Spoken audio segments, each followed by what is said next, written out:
What would you give to Jesus if you weren't afraid of judgment?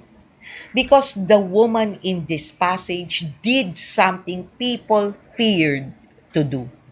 She gave Jesus her best, not leftovers, not inconvenience, not if needed, I still have time, not when everything is okay on my end. She broke the jar. No turning back. And the world said, "What a waste!" But Jesus said, "No, this is beautiful." People may criticize your devotion, but Jesus sees your heart. Sometimes your obedience will look like strange to others. Your faith will look impractical. Your generosity will look foolish. Your worship will look extreme.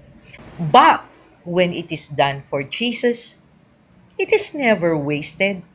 You see, mga classmates, those who truly, in their hearts, want to follow Jesus will often need to decide and do things for our faith that almost everyone will not understand, especially even those close to us or even family and friends.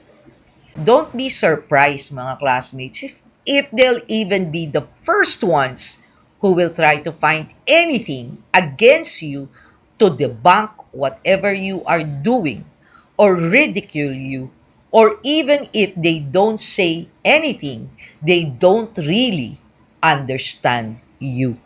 These are not mere words, mga classmates. These are things any true followers of Christ will contend with in this fallen world.